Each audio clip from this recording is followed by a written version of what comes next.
K-Flock allegedly killed edot's friend Waka outside of a barber. Damn, I didn't know that was edot's friend. I didn't know that was edot's friend, bro. I'm in the club throwing foes up, 8 rings like John Havlicek chick. Locked in with the plug, I'm getting rich if I make it past baggage chick. I ain't mean to break your heart, but baby, that's what thugs do. What is up, YouTube? It's your boy TZ, Top Notch TZ, back with another Top Notch reaction, bro. We ain't playing no damn games. Got right into this motherfucker, bro. We got K-Flocky. Let's get into this vid, bro. No time wasted. I'm not gonna lie, bro. This he look goofy as fuck right here, but let's get into the video, bro. Bronx drill is one of the hottest new waves in hip-hop. Young rappers from the Bronx are popping off and running up millions of views, but there's a ton of competition at the top. Back in 2020, K-Flock started running up massive numbers and was on his way to taking over the whole movement. But then, he allegedly murdered someone in broad daylight and he's been locked up ever since. Then just when fans thought he might beat the case, the feds came through and hit him with a massive RICO indictment. It's a wild story all around. Damn, I didn't even know bro got a RICO. I know he got that body, but I did not know bro had a RICO as well. That's sad. That's fucked up. We're breaking down how K-Flock went from being the king of Bronx drill to facing life in prison. Let's get right into it. K-Flock came up in a part of the Bronx called Southside and reps a set that uses the same name. Back in the day, he wanted to become a pro athlete, but it didn't take long for him to switch directions and get active in the streets. Flock didn't even want to be a rapper back then, but he acted like a hype man for his homies, B Love and Dougie B, who were trying to make it in the industry. Eventually, Dougie B convinced Flock to hop in the booth. Is that Lil Mabu? What the fuck is Mabu doing? But nobody expected what happened next. Flock dropped his first track in May I thought 2020. Mabu rock with osama. Hey. Then followed it up with a couple of collabs with his homies. In August 2020, he released Is You Ready and Being Honest, and both tracks ran up over 1 million views. Flock was only rapping for a few months, but he was already one of the hottest new artists in the city. But just like Chicago drill back in the day, it's more than just music in the Bronx. Almost every rapper in the drill scene is also gang affiliated, and street politics ended up getting brought into the music. Shy, EK, and edot baby were boff coming up around the same time as Flock. edot baby. edot repped the old Ys, while Shy put on for the OGs. Both of them were cool with Flock. It's edot baby. Yeah, RIP edot, bro. And a lot of other dudes from Southside. But then, edot was caught chilling with Flock's ops, and everything changed. edot was blowing up after his track Ready for War racked up millions of plays, and a crew called Structure wanted to link up with him.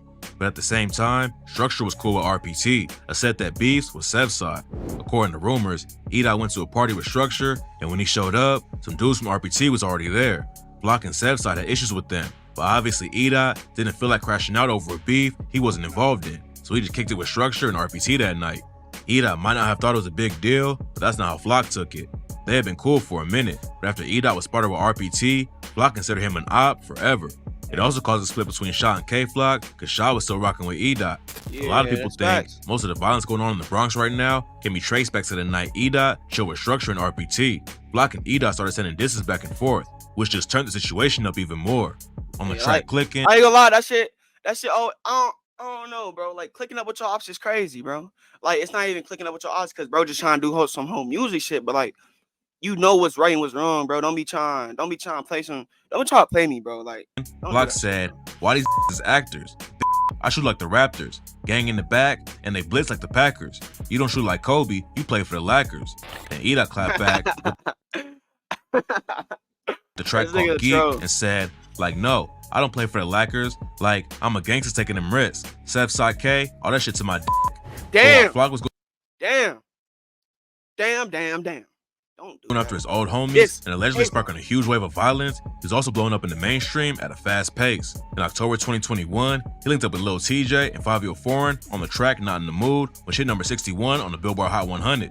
He kept it pushing in November and dropped his debut mixtape and was named Hip Hop Rookie of the Month by Billboard. Flock wasn't just popping off in New York. He was looking like the first Bronx drill artist who could take over the whole game. But unfortunately, he didn't leave the streets behind, and his beef with edot was getting worse by the day. Both sides had their homies jumping into the beef. Then, in December 2021, K-Flock allegedly killed edot's friend Waka outside of a barber. Damn, I didn't know that was edot's friend.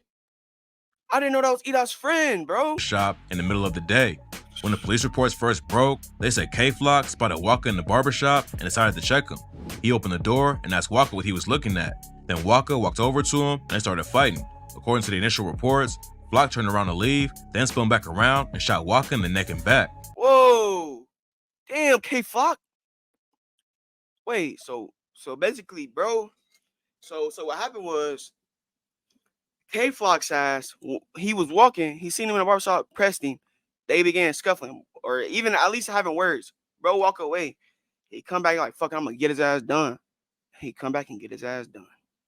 The cops released a photo of the shooter that was caught by a surveillance camera. In the photo, you can see a dude rocking a Montclair coat, a Mary jeans, and a pair of Jordans that hadn't even been released yet. At first it looked like Flock threw on a bunch of designer and went out looking for problems, but then footage came out that proved the cops' original report was completely wrong. Surveillance footage leaked online that showed Flock walking past the barbershop without stopping or saying anything to someone inside. After he went by, Walker came out of the shop and started following him. Trying to press him, bro. It's not clear what happened next because the shooting wasn't captured by the camera, but obviously the cops had the situation twisted. Flock turned himself in on the murder charge, but his legal team is helping him claim that it was self-defense. It was. Flock is known for being a wild dude who is. I got a question though. Is there self-defense in New York? Is there a stand your ground in New York? I don't know. To crash out, but in this case, it looks like Walker might have been the one who started the issue and ended up getting killed over it. We'll find out more after the trial starts, but Walker's murder ain't the only case Flock's gonna have to fight. Back in December, Flock's fans got some good news about the murder case. Someone on TikTok posted a jail call with him where he said, even though Flock's been locked up for over a year, his name never fell off in the industry. In April 2022, he released a collab with Dougie B, Rory 300, and Cardi B called Shake It. Linking up with Cardi B was massive for Flock, and it took his career to the next level, even though he was behind bars when it dropped. It looked like if Flock could beat the murder charge, then he would come out and still be at the top of the game. Fans also thought Flock scored a huge win after he hired Jeffrey Lichman to be his lawyer. Lichman is a serious dude in the legal game.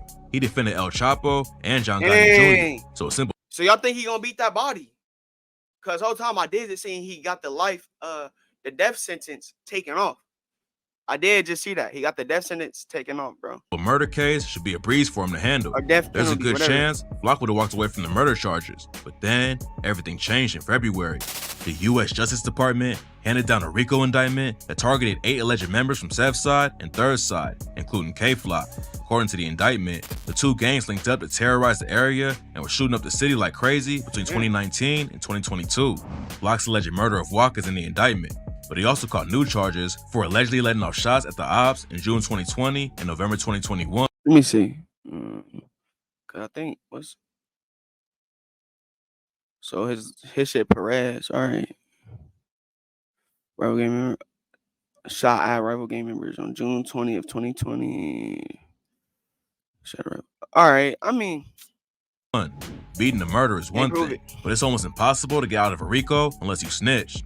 Flock's facing a minimum of life in prison and could even get the death penalty if he's convicted. And it don't seem like the feds have any interest in giving him a deal.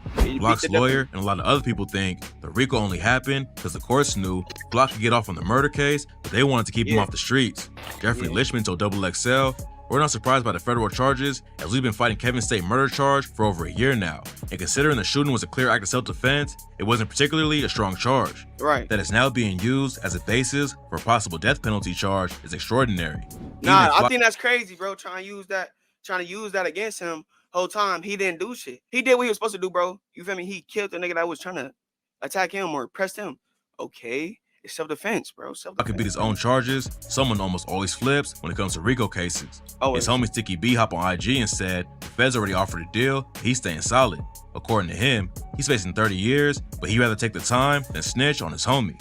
Sticky wrote, "They said, tell us about Kevin. Help yourself. 30 years is a long time. Well, I guess I'll see you in 30 years.